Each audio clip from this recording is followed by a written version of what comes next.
ডাকাতি করে এসে ডাকাতরা করত মা কালীর পুজো, তাই এই কালীর নাম ডাকাতে কালী। এই পুজোর বয়স প্রায় 112 বছর। ভক্তদের মুখের কথায় খুবই জাগ্রত এই ডাকাতে কালী পুজোতে জড়িয়ে রয়েছে ইতিহাস।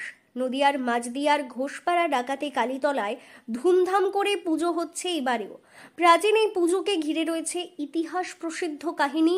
স্থানীয় শিক্ষক সুকুমার ঘোষের কাছ থেকে জানা যায়, আজ থেকে প্রায় 112 বছর আগে ওই গ্রামের দিন কাটছিল অভাব অনটনের মধ্য দিয়ে।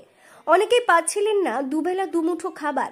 সেই করুণ অবস্থা দেখে ব্যথিত হয়ে পড়লেন গ্রামবাসীরা।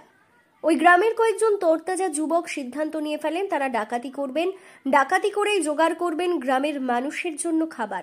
ডাকাতে কালীতলা মানে এই যে মন্দির, এই মন্দিরে ডাকাতে কালী মা নিজে পূজিত হন এবং দীর্ঘদিন ধরে হচ্ছে।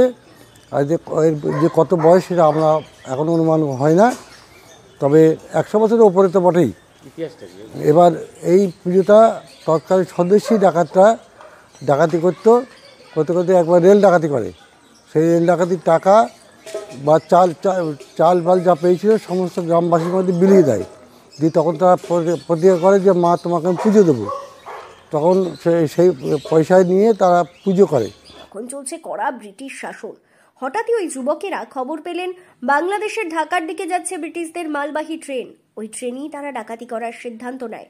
রাত হয়ে গিয়েছে, মাঝদিয়ার ইছামতি ব্রিজের ওপর দিয়ে ব্রিটিশদের মালবাহী ট্রেনটি যাচ্ছিল।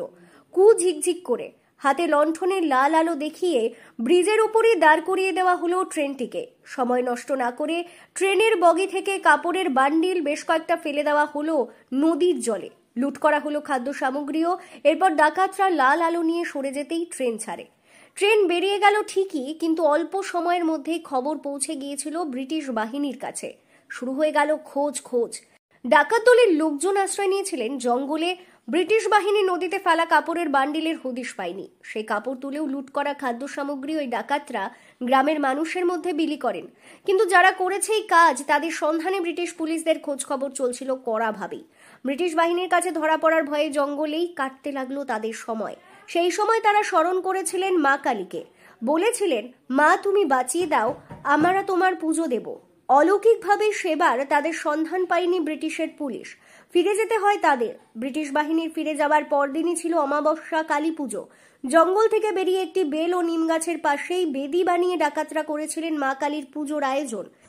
আমাদের ডাকাতে কালী এটা একটি কৃষ্ণগঞ্জ ব্লকের মধ্যে একটি সার্বজনীন পুজো এবং আজ থেকে বহু বছর আগে এই পুজোর উৎপত্তি এবং এই পুজোটা হলো সার্বজনীন। এই এলাকার সমস্ত মানুষের একটা উপকার এবং তাদের মনস্কামনা পূর্ণ করার জন্য এই পুজোটার আয়োজন করা হয়।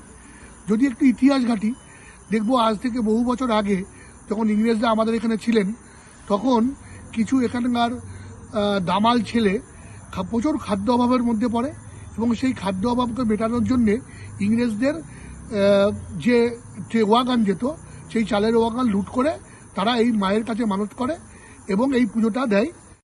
বহু মানুষ এইখানেও আজও মায়ের পুজো দেন। শোভাযাত্রায় হাজার হাজার পুরুষ মহিলা পা মেলান।